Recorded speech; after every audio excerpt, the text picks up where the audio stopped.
नमस्कार, मैं हूं अमिताभ बच्चन। आज हम एक ऐसे सवाल की तलाश में निकलेंगे जिसने न सिर्फ मुझे बल्कि अनगिनत लोगों को सोचने पर मजबूर किया है। यह सवाल है, मृत्यु के बाद क्या होता है? क्या जीवन का अंत यही है या कोई और रहस्य हमारी प्रतीक्षा कर रहा है? क्या हमारा अस्तित्व यहीं खत्म हो जाता है या कोई अगला अध्याय भी है?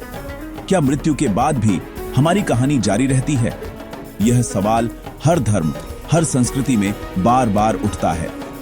हर समाज ने अपने अपने तरीके से इसका जवाब खोजने की कोशिश की है। दुनिया भर के लोग अलग अलग समय में इस रहस्य को समझने की कोशिश करते रहे हैं। किसी ने ध्यान में, किसी ने विज्ञान में, तो किसी ने दर्शन में उत्तर ढूंढा। हम जानेंगे कि अलग अलग सभ्यताएं, धर्म और विज्ञान इस सवाल को कैसे देखते हैं। क्या विज्ञान के पास भी इसका कोई जवाब है? क्या आत्मा का कोई वजन है? क्या यह कोई ऊर्जा है या सिर्फ एक भावना? क्या इसे मापा जा सकता है? क्या विज्ञान ने कभी आत्मा को पकड़ने की कोशिश की है या यह बस एक कल्पना है? क्या आत्मा का अस्तित्व केवल हमारी सोच में है? तो चलिए इस रहस्य से पर्दा उठाने की कोशिश करते हैं। शायद हमें कुछ नए सवाल भी मिले। यह सफर आसान नहीं, लेकिन बेहद दिलचस्प होगा। हर मोड़ पर नई सोच, नई खोज हमारा इंतजार कर रही है। सबसे पहले समझते हैं, आखिर आत्मा है क्या? क्या यह कोई रहस्यमयी शक्ति है या हमारे अस्तित्व का मूल? क्या यह शरीर के भीतर कोई ऊर्जा है या हमारी चेतना का दूसरा नाम? क्या आत्मा के बिना जीवन की कल्पना संभव है? अलग अलग लोगों ने आत्मा को अलग अलग तरह से परिभाषित किया है। किसी के लिए यह अमर है तो किसी के लिए यह एक यात्रा। इस यात्रा की शुरुआत आत्मा की इसी अवधारणा को समझने से करते हैं। आइए इस रहस्य की पहली परत को खोलते हैं। आत्मा को समझने का सबसे आसान तरीका है शरीर को गाड़ी और आत्मा को उसका ड्राइवर मानना। जब तक ड्राइवर है, गाड़ी चलती है। जब ड्राइवर चला जाता है, गाड़ी रुक जाती है। यह विचार सिर्फ भारत तक सीमित नहीं। यूनानी दार्शनिक प्लेटो से लेकर अफ्रीकी जनजातियों तक हर जगह आत्मा जैसी किसी शक्ति का जिक्र मिलता है। आत्मा को हमारी चेतना, भावनाओं और पहचान से जोड़ा जाता है। क्या हम सिर्फ रासायनिक प्रक्रियाओं का नतीजा है या कोई गहरी शक्ति है जो हमें अनुभव कराती है? आध्यात्मिक दृष्टिकोण कहता है यही आत्मा है जो प्रेम, दुहक और आनंद का अनुभव करती है। यह हमारे व्यक्तित्व का मूल है जो शरीर के बदलने पर भी नहीं बदलता। लेकिन आत्मा को किसी ने देखा नहीं, न ही विज्ञान ने इसे साबित किया है।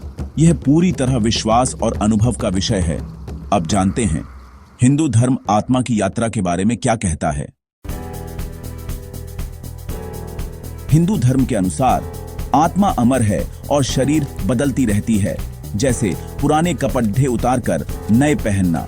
इसे पुनर्जन्म कहते हैं। आत्मा की अगली यात्रा उसके कर्म तय करते हैं। अच्छे कर्म, अच्छा जीवन, बुरे कर्म, कष्ट। यही कर्मों का सिद्धांत है। यह जन्म मृत्यु का चक्र लगातार चलता रहता है, जिसे संसार चक्र कहते हैं। लेकिन इस चक्र से बाहर निकलने का रास्ता भी है, मोक्ष। जब आत्मा को आत्मज्ञान हो जाता है, वह परमात्मा में विलीन हो जाती है। हिंदू धर्म के अनुसार आत्मा की यात्रा लंबी है, कभी सुख, कभी दुख, लेकिन अंतिम लक्ष्य है मोक्ष।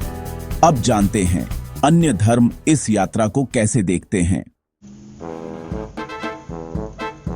इस्लाम और ईसाई धर्म में आत्मा की यात्रा अलग है। यहाँ पुनर्जन्म नहीं, बल्कि एक ही जीवन है जिसके बाद अंतिम न्याय होता है। मृत्यु के बाद आत्मा प्रतीक्षा करती है कयामत के दिन या डे ऑफ जजमेंट का। उस दिन सभी मृतकों को जीवित किया जाएगा और उनके कर्मों का हिसाब होगा। ईसाई धर्म में अच्छे लोगों को स्वर्ग और बुरे लोगों को नरक मिलता है, दूसरा मौका नहीं। इस्लाम में भी यही विचार है, बरज़ख की अवस्था, फिर कयामत के दिन कर्मों का लेखा जोखा। अच्छे को जन्नत, बुरे को जहन्नम। इन धर्मों में आत्मा की यात्रा सीधी है, एक जीवन, एक फैसला, अनंत सुख या दुख। यह विचार इंसान को अपने जीवन के प्रति जिम्मेदार बनाता है, सिर्फ एक मौका, सही या गलत चुनने का। अब बात बौद्ध धर्म की, जो आत्मा के विषय में बिल्कुल अलग सोचता है। बुद्ध ने अनात्म का सिद्धांत दिया। कोई स्थायी आत्मा नहीं है।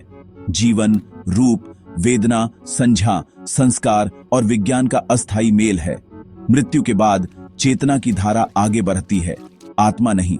पुनर्जन्म यहाँ चेतना की ऊर्जा का है, न कि किसी स्थायी आत्मा का। कर्म यहाँ भी महत्वपूर्ण है। वे तय करते हैं कि चेतना की धारा अगली बार कैसी होगी। जीवन का लक्ष्य है निर्वाण, यानी दुखों के चक्र से मुक्ति। इच्छाओं, घृणा और अज्ञानता की आग बुझाना ही निर्वाण है। बौद्ध धर्म हमें सिखाता है सब कुछ बदलता है, कुछ भी स्थायी नहीं। इसी को समझकर दुखों से मुक्ति मिलती है। अब चलते हैं प्राचीन मिस्र की ओर, जहां मृत्यु के बाद की यात्रा को बेहद गंभीरता से लिया जाता था। मिस्र वासियों के अनुसार आत्मा के कई हिस्से होते थे। का और बा सबसे अहम। बा आत्मा दिन में घूमती, रात में शरीर के पास लौटती। इसी वजह से वे शवों को मम्मी बनाते थे ताकि आत्मा लौट सके। पिरामिडों में खजाने और सामान दफनाना भी इसी विश्वास का हिस्सा था। मृत्यु के बाद आत्मा को पाताल लोक से गुजरना पड़ता था, जहां कई बाधाएं थीं। मदद के लिए बुक ऑफ द डेड दी जाती थी। अंतिम पड़ाव था हॉल ऑफ टू ट्रुथ्स, जहां ऑसिरिस के सामने आत्मा के हृदय को तौला जाता था। नेक आत्मा को स्वर्ग, पापी को विनाश। मिस्र की सभ्यता दिखाती है कि मृत्यु के बाद की यात्रा को लेकर इंसान कितनी तैयारी करता रहा है।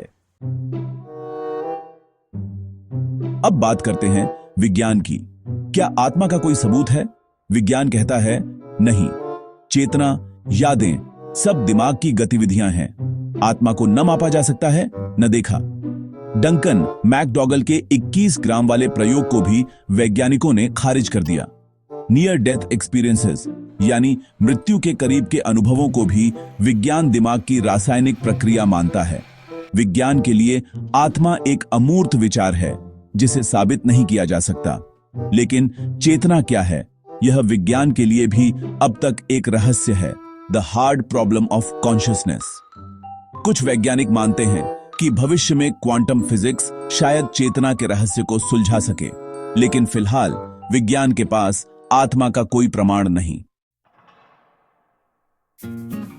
विज्ञान भले आत्मा को न माने, लेकिन कुछ शोधकर्ताओं ने पुनर्जन्म के मामलों की वैज्ञानिक जांच की है। यह विषय जितना रहस्यमय है, उतना ही विवादित भी है और वैज्ञानिक समुदाय में इसे लेकर हमेशा से मतभेद रहे हैं। सबसे चर्चित नाम है डॉ. इयान स्टीवेंसन, जो वर्जीनिया विश्वविद्यालय में मनोचिकित्सा विभाग के अध्यक्ष भी रहे। उन्होंने दुनिया भर में उन बच्चों के करीब 2500 मामलों का अध्ययन किया जिन्हें अपने पिछले जन्म की बातें याद थीं। ये बच्चे अक्सर 3 से 7 साल की उम्र के होते थे और अपने पिछले जीवन की घटनाएं, नाम, स्थान और परिवार के बारे में विस्तार से बताते थे। स्टीवेंसन की टीम बच्चों की बताई हर बात, पुराना नाम, गांव, परिवार, मृत्यु का कारण सत्यापित करती थी। वे स्थानीय रिकॉर्ड, परिवारों और गवाहों से भी जानकारी जुटाते थे ताकि किसी भी गलती या भ्रम की संभावना कम हो। कई बार बच्चों की बातें इतनी सटीक थीं कि उन्हें महज कल्पना नहीं कहा जा सकता था। कुछ मामलों में बच्चों ने ऐसे तथ्य बताए जो सार्वजनिक रूप से उपलब्ध नहीं थे। कुछ बच्चों के शरीर पर वैसे ही जन्म चिन्ह मिले जैसे पिछले जन्म में लगी चोटें। इन निशानों की तुलना पुराने घावों या मृत्यु के कारण से की गई। मुख्यधारा के वैज्ञानिकों ने स्टीवेंसन के काम को ज्यादातर नजरअंदाज किया, लेकिन उनके शोध ने गंभीर बहस छेद दी। कई वैज्ञानिकों ने इसे अंधविश्वास मानकर खारिज कर दिया, तो कुछ ने इसे और गहराई से समझने की कोशिश की। आलोचकों का कहना था यह बच्चों की कल्पना या माता पिता की सिखाई बातें हो सकती हैं। कुछ ने सांस्कृतिक प्रभावों और मीडिया के असर की भी बात की, लेकिन स्टीवेंसन ने इन संभावनाओं को ध्यान में रखकर ही जांच की थी। वे हर केस में तटस्थ और वैज्ञानिक दृष्टिकोण अपनाते थे। वे दावा नहीं करते कि पुनर्जन्म होता है, बस कहते हैं इन मामलों की सामान्य व्याख्या नहीं मिलती और पुनर्जन्म सबसे बेहतर संभावना लगती है। आज भी उनके शोध को रहस्य और विज्ञान के बीच की कड़ी ही माना जाता है। तो हमने देखा, धर्म, दर्शन और विज्ञान सबने मृत्यु के बाद आत्मा के रहस्य को अपने अपने तरीके से समझने की कोशिश की है। हर युग हर सभ्यता ने इस सवाल का सामना किया है, क्या जीवन के बाद भी कुछ है? हिंदू धर्म कर्म और पुनर्जन्म के चक्र की बात करता है, जहां आत्मा बार बार जन्म लेती है और अपने कर्मों का फल भोगती है। इस्लाम ईसाई धर्म अंतिम न्याय की, बौद्ध धर्म अनात्म की यानी आत्मा के अस्तित्व को ही चुनौती देता है।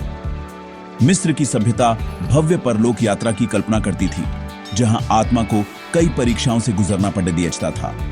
विज्ञान सबूतों के बिना आत्मा को नहीं मानता, वह तर्क और प्रमाण की मांग करता है। लेकिन चेतना का रहस्य अब भी अनसुलझा है। वैज्ञानिक भी मानते हैं कि मानव मस्तिष्क और आत्मा के बीच का संबंध पूरी तरह समझा नहीं जा सका है। डॉ स्टीवेंसन जैसे शोधकर्ता सवाल खड़ीडीढीशे करते हैं, जिनके शोध ने पुनर्जन्म की संभावनाओं पर नई बहस छेद दी है, जिनका जवाब विज्ञान के पास भी नहीं है। तो सच क्या है? क्या हम कभी जान पाएंगे? क्या मृत्यु के बाद आत्मा का सफर जारी रहता है, या यह सब केवल हमारी कल्पना है, या यह बस एक तसल्ली है जो हमें डर और अनिश्चितता से बचाती है? इसका कोई निश्चित उत्तर नहीं। यह सवाल आज भी उतना ही गूढ़ है जितना सदियों पहले था। हर व्यक्ति को अपने विश्वास, तर्क और अनुभव के आधार पर खुद ही जवाब खोजना पड़ता है। यह एक व्यक्तिगत यात्रा है जिसमें हर किसी का रास्ता अलग हो सकता है। शायद असली सवाल यह है, हम अपने इस जीवन को कैसे जीते हैं? क्या हम अपने कर्मों से दुनिया को बेहतर बना सकते हैं? हर विचारधारा यही सिखाती है, अच्छा जीवन जियो, प्रेम और करुणा रखो। यही सच्चा धर्म है, क्योंकि अगर मृत्यु के बाद कुछ है तो आपके कर्म साथ जाएंगे और वही आपकी पहचान बनेंगे। और अगर नहीं भी है तो भी आपके अच्छे कर्म इस दुनिया में अमिट छाप छोड़ दिहाज जाएंगे। और अगर नहीं भी है तो भी एक अच्छा जीवन जीने से आपका और दुनिया का भला ही होगा। आखिरकार जीवन की असली खूबसूरती इसी में है कि हम दूसरों के लिए क्या कर जाते हैं। इसी विचार के साथ मैं अमिताभ बच्चन आपसे विदा लेता हूं। शुभ रात्रि, शब्बा खैर।